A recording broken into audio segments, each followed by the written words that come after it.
Today on Everyday Injustice, we are speaking with author Andrew Brininstool. He is the author of the book High Desert Blood, which is about the 1980 New Mexico Prison Riot. His book is not going to be released until July. However, it sounds really fascinating. So, welcome to our show. Thank you so much for having me. So for those who don't know, which I would include myself in it, what was the 1980 New Mexico prison riot, and how did that take place, and what happened? Sure. Um, Part of what led me to write about it is how seldom people do know about it. A lot of people know about Attica, um, but the riot in New Mexico was far more violent. Um, what led to it is really the breakdown of an entire prison system. In the early mid 1950s, when the prison opened, it was sort of seen as well, the state was so proud of it, they opened it before inmates showed up to citizens just to come and tour it for free. They were very much interested in reform. By the 1970s, for a number of factors, a lot of that broke down. By the late 1970s into 1980, it had gotten so brutal and bizarre inside the prison that prisoners took the place over, and 33 inmates were killed in 36 hours before anybody, the National Guard or the governor, sort of reacted in any um, meaningful way. So that's kind of the gist of what happened. There's a lot of other kind of details in there, but I'll start with that. Yeah, and one of the interesting things I think, kind of taking a broader view is the fact that a lot of these prisons, were kind of created with the idea that they were going to be, progressive and reform, and that kind of fell by the wayside. And so it's kind of the similar refrain. In fact, the prison system itself was a reform, with the hope that you could kind of rehabilitate people, which is why correctional systems are called correctional rather than Right. punitive. And yet, it really didn't work that way. No, you're absolutely right. And part of what astounded me was how quickly a system could fall apart. Like I said, I think it opened to inmates in 1957, and by 1977, so we're talking within 20 years, all of the reforms that had been put in place, such as college education, um, there was a leatherworking shop, there was a miniature golf course. It had its own farm because New Mexico has a lot of agricultural uh, people interested in agriculture and farming. Almost all of that had disappeared, and instead, nearly every prisoner went into just complete lockdown.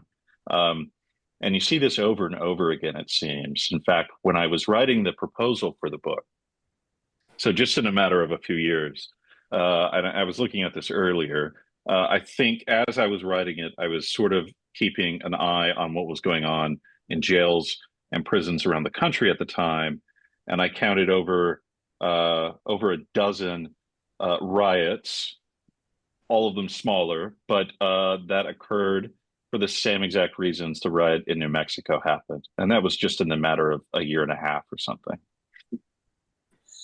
Yeah, we just actually did a film screening of The Strike, which was a hunger strike that took Mm. place like 10 years ago in Pelican Bay in California. Hmm.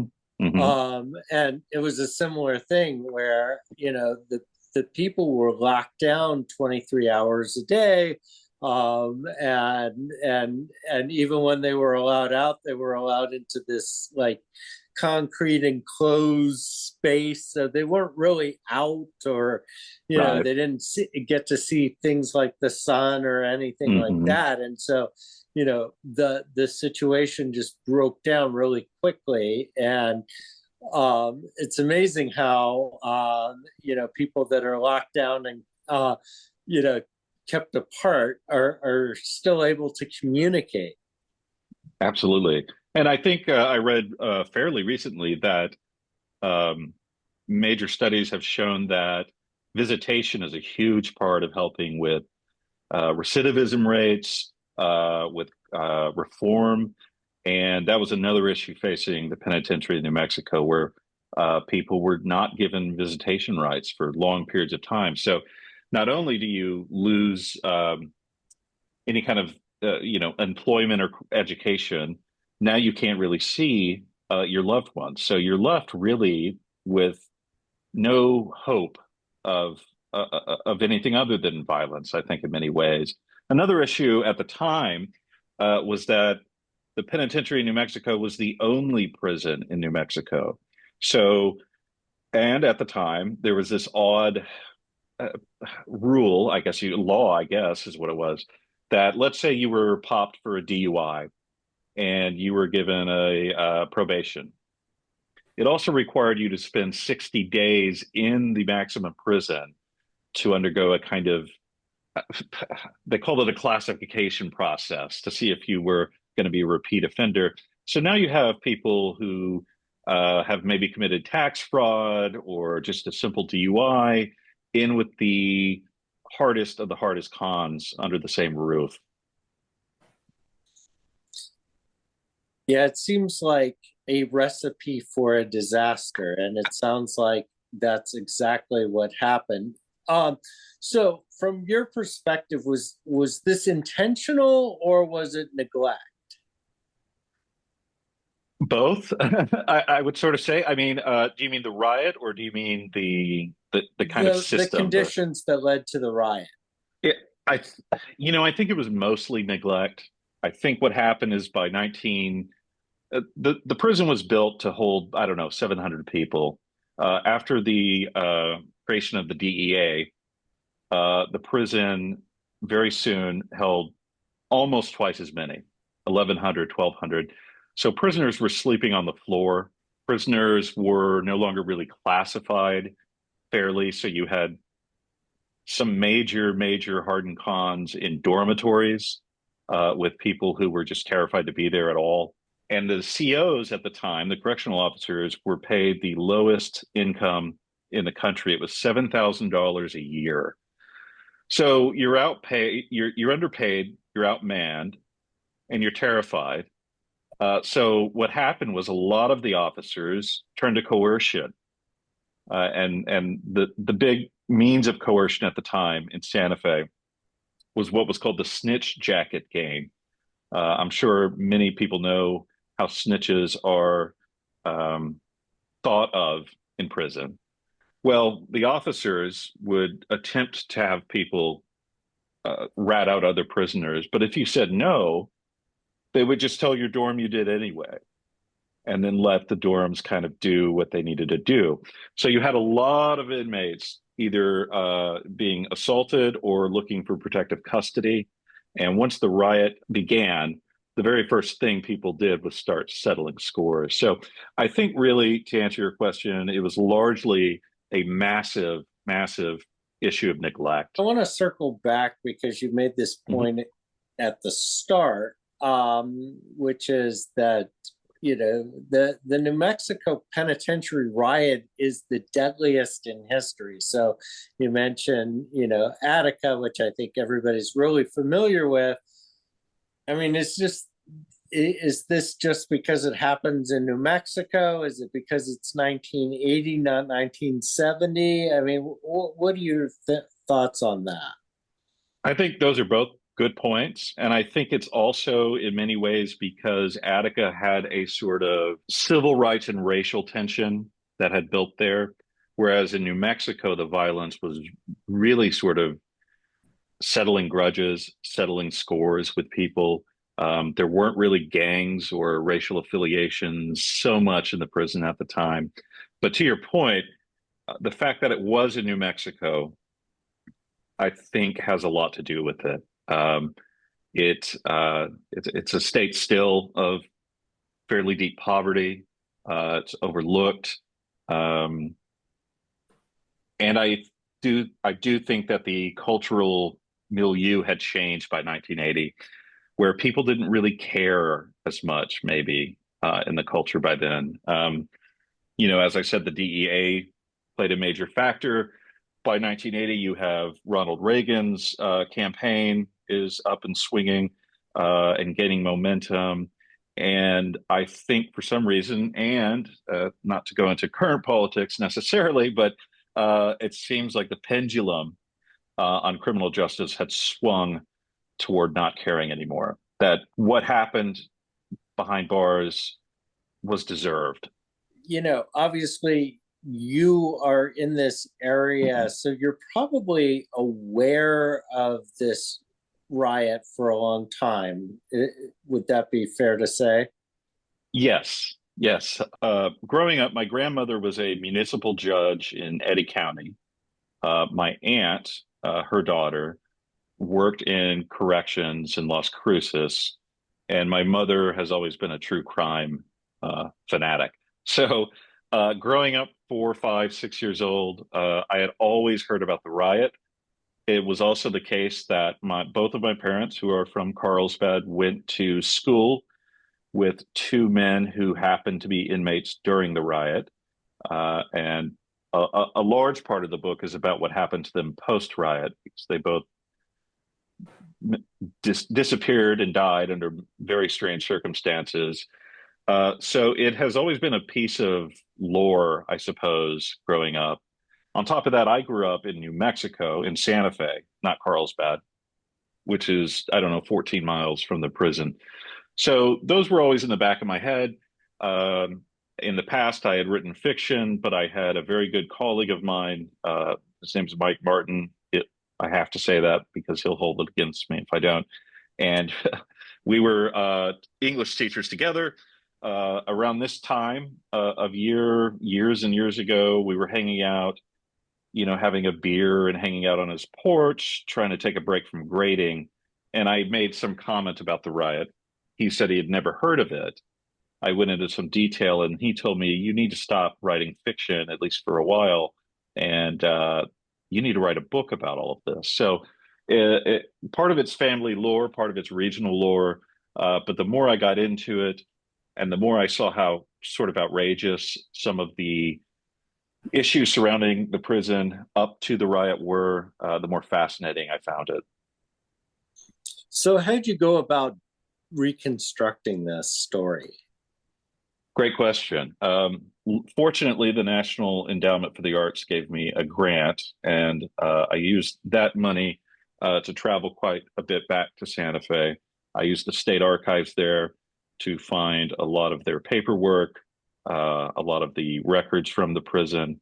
I used old newspapers. I contacted journalists. I contacted former correctional officers, former prisoners. Then I used some fictional techniques, not that there's any fiction in it, but ideas about creating, um, I don't know, sensory details to try to help people place themselves there, if that kind of makes sense. Of course, I read a lot of history books on different um, prison issues, but part of what I wanted to do was capture a human narrative in all of this.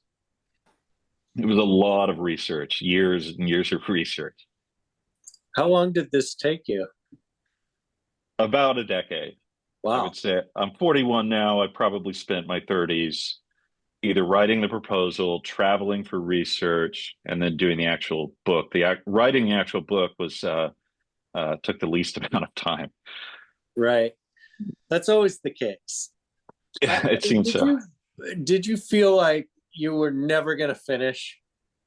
Every day, I think, and especially when I would say, let's say I got a court case number, from a county in New Mexico. And I don't live there now, but I would travel there. I would go to the county.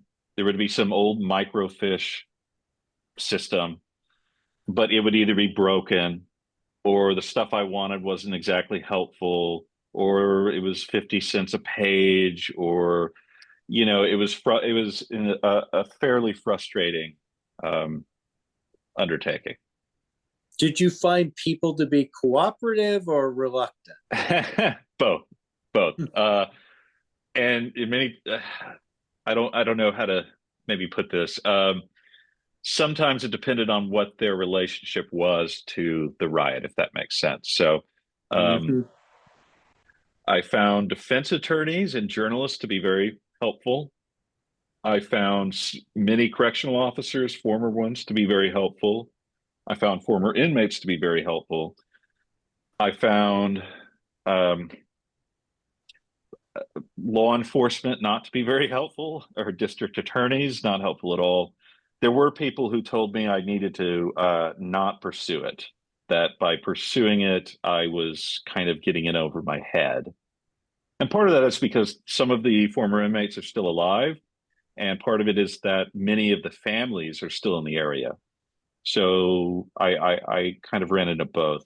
Yeah, that doesn't surprise me. I mean, I remember one of my first podcasts was with Heather Ann Thompson right Yep. after she released her book Attica.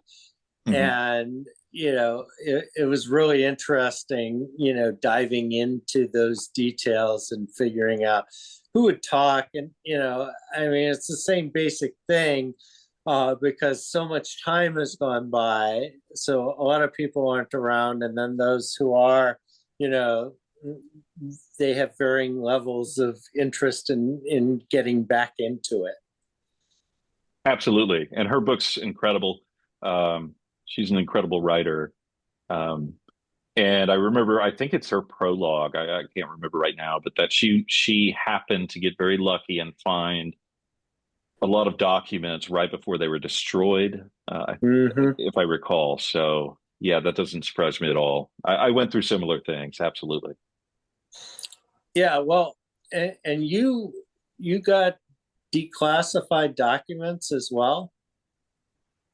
Yes. And I think that was just governmental oversight. I think these documents all, and there were thousands and thousands and thousands of pages.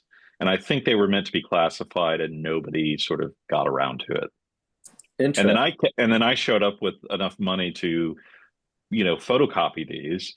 And for a little bit, certain bureaus who had the documents kind of panicked, I think. From your perspective, what was most surprising about what actually took place? That's a great question. What surprised me the most was actually post riot.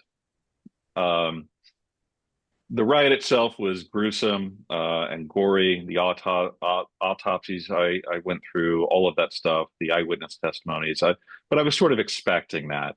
What I didn't know was how terribly ill prepared the state was in the fallout for it. So I'll give you an example. It's in the book. Once the riot ends, um, the press is there, right? They've been there for the 36 hours, and uh, a former warden shows up. He sort of ran things, and they asked him, "Okay, do you have a list of which inmates went to which states? Because inmates were being bussed to different states while the prison was cleaned up, right? To often to Arizona, but also to Texas, Oklahoma, and Montana." And he pulled out like a matchbook and had a list of their names on it. And that was all for the first couple of days in terms of supporting documents on who was where. Partly because the inmates had burned all of the paperwork in the prison, which, looking back on it kind of makes sense, right? But part of it was that they couldn't find, for about a month after the riot, they could not tell the press where something like 112 inmates were. whether they were dead, whether they were alive, whether they had been transferred, whether they had somehow escaped from the prison during the riot. They just could not account for about 112 inmates. The other thing that surprised me the most is that uh, the prison reopened very quickly afterward. The inmates had to clean it themselves, more or less. And so, in all the lawsuits post riot, which often were murder charges, the inmates were once again held in the same prison. And so, in fact, violence increased after the riot. It didn't decrease. Two officers were killed. Scores of other inmates who were set to be witnesses were killed. There were brutal assaults, and this was all after the riot. So that's really what shocked me. You would think after something like this, I don't know. I'm not an expert in what to do after a riot, but the brutality just continued. It didn't end. Yeah, well, it sounds like the authorities didn't own up to this. And this was, kind of, and I keep bringing back Attica, but I'm at least a Sure. little familiar with Attica. I Hmm. mean, I was shocked really by the reaction of the governor, who had a fairly progressive reputation. I mean, how do the elected officials and the authority is kind of deal with this situation? Well, they promised quite a bit of reform, um, but and I wish I had it in front of me. I don't. But they promised reform, and they promised to be tough on inmates who were accused and charged with these brutal murders. Um, but I believe out of the 33 murders, I think there were something like four convictions. Everybody else was found innocent. So it was a lot of talk, and there was finances put into the prison to change things. But the inmates themselves said the only time it got better was for a very brief time when the National Guard was in charge of the prison, not the state. As soon as the state took it back over, it kind of fell apart again. So a lot of passing of the buck, a lot of promises in the media, but not much really in terms of reform. And were the correctional officers part of the problem? Yeah, some of them were, some were. I would say in some of them, how to answer it. Some of them were brutal and were known to be just brutal, kicking inmates downstairs, things like that. Many of them were just very, very young. They didn't, the process at the time, the training process, as one correctional officer said, and they told the FBI this, the training process included showing up on the first day, getting your uniform, taking a walk around the prison, and then being told, all right, get after it, right? So, in many ways, I don't know if I want to blame all of the correctional officers. I think they were untrained, um, didn't have much of a salary, scared in many ways. And then others were corrupt and angry, I think, at the situation. I'll say one example of that, the latter, I mean, not the former, is that there was an account, and it's in the book, of an inmate who was locked in solitary confinement. New Year's Eve comes around. A couple of correctional officers on duty that night. It hits midnight. It's New Year's. They came down to the solitary confinement and they'd been drinking all night on the job and just sort of mocked him and decided not to feed him that night. So you have both going on. You have some who are terrified and then some who are just brutal. Yeah, and you mentioned the training, but I remember reading Shane Bauer's account of Hmm. the private prison and him going undercover, and that it's not that surprising. No, no. And that's another great book that I read right beforehand. You're right. I think you get people who, and again, I've never worked in a prison. I can't really speak too much to the stress there. I'm sure it's, pretty stressful.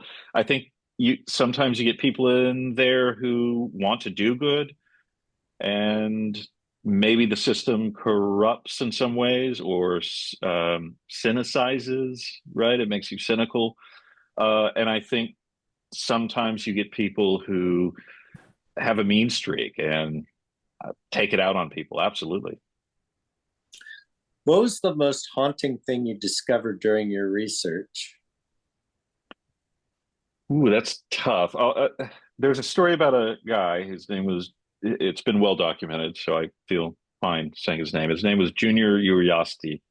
And he, um, he was he was something like 5'3", 115 pounds, something like this. And he was poor, and he didn't have a criminal record, but he had stolen some fishing supplies from a sporting goods store and was arrested for it. Well, he couldn't make bail. He didn't have the money for bond. So he was sent to the prison to await his trial.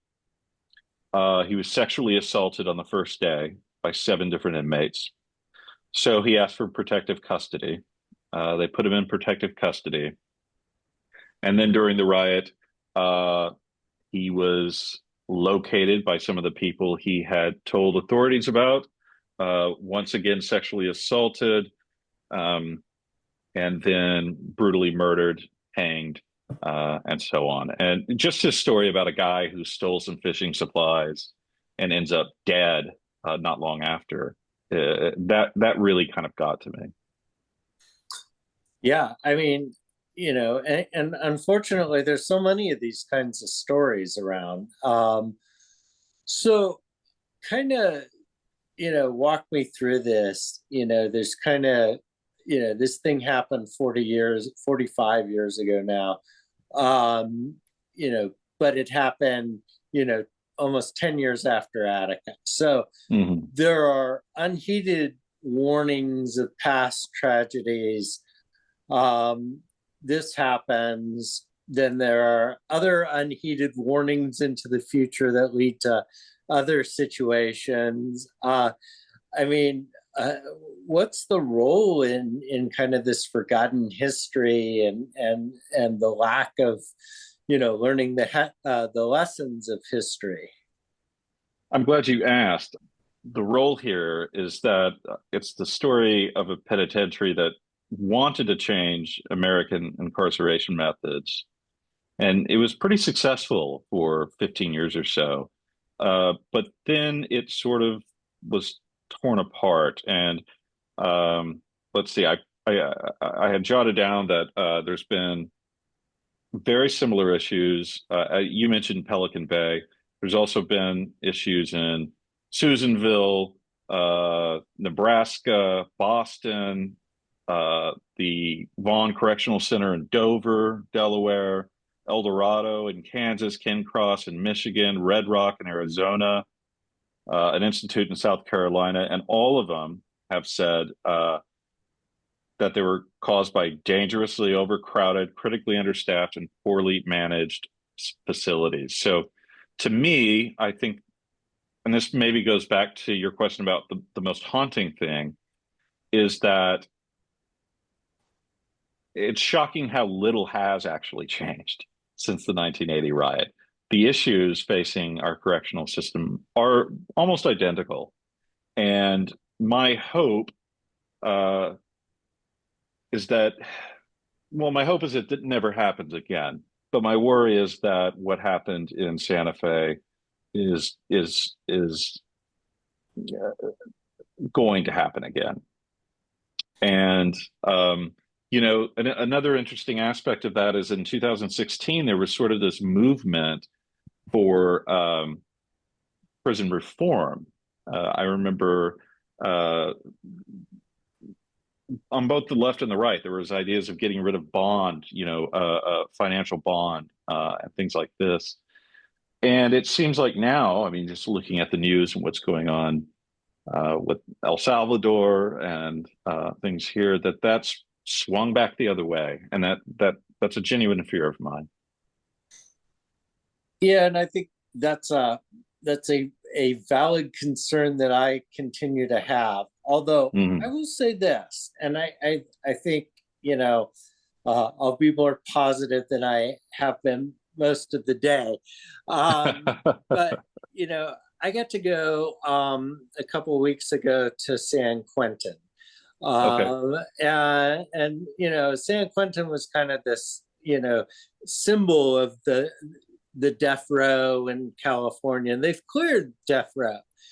And, one of the programs that we're working on is a prison education program where we're teaching incarcerated people journalism, and so they can get certificated program. And so, if you look around, especially in California, there's a lot of education programs that have come back that they just stopped doing, Mm. prior to 5, 10 years ago. Hmm. And the amazing thing is that I looked this up and I talked to a few people about this. If you get your high school diploma while you're incarcerated, your recidivism rate goes way down. And if you Mm. get your college degree, it decreases almost to zero. It's effectively zero. I mean, it's like, why wouldn't you do that? Right. Right. Maybe maybe my attitude's a little more negative because I'm in Texas, where you mentioned private prisons earlier. They are Right. everywhere here, and the inmates in Huntsville are still fighting for the rights to air conditioning. Um, so I agree with you, and I think it's important for those issues to be made aware to the population. I wish there was a more national sweeping program like California's. Yeah. Well, and I just bring that up because I feel like even though in most ways things are kind of backsliding, that Hmm. they're probably not going to go all the way back to where they were maybe 10 years ago. That's my hope too. That's my hope too. Um, so, I mean, really, when you come out of this book, were you depressed or were you, hopeful? That's another great question. I felt hopeful. I also felt ready to move on to a new project. I don't blame you for that. I think my wife was ready for that. Um, I felt more or less hopeful. My friends thought I felt or seemed depressed. Hmm. So Well, it's a lot to take in. it is, yes. It is, and it's a lot to uh, spend so much time researching. Sure. So maybe as we wrap up, kind of some takeaway points, or is there something burning in your mind that we didn't cover? I think we did a great job covering most of it. I do want to say for any potential reader that the book it does dive into these questions about criminal justice reform, and it does look at the state's complete malfeasance, I would call it. But it is also a book about a family that was involved in the riot and the tragedy of that. So it's also narratively driven. Um, Outside of that, I think we've covered most of it. All right. I've had a great time talking with you. Well, thank you. I really, you can tell this is my passion, uh, Yes. this issue, and the more I've gotten to know people incarcerated, the more they've become humanized for me. And I think, one of the tragedies of everything is that we think of, oh, inmate, prisoner, bad guy, criminal, Hmm. and we don't think John, Harry, Jose, any other names that pop into your head. And once you get to know some of these folks, you start to realize that, okay, what I've learned over the years, maybe I need to rethink. Absolutely. And I think a lot of us don't realize how close any of us are to being incarcerated. Just look at the numbers in this country. Yeah, and that's another thing. Like people are like, "Oh, criminals." I'm like, "Do you know Right. how many laws you break on a daily basis? It's Exactly. only because they're not throwing you in prison that you're not a Exactly. criminal." Exactly. Exactly right. Anyway, good talking with you. Thanks, Andrew, for sharing your book. Like I said, I will. I'm putting this on my list to read in July when it comes out. And if you're ever out in California and you want to do a book talk, let me know. Thank you so much, David. I really enjoyed it. That was great. This has been Everyday Injustice. I'm your host, David Greenwald. Join us again next week for more tales from the injustice system.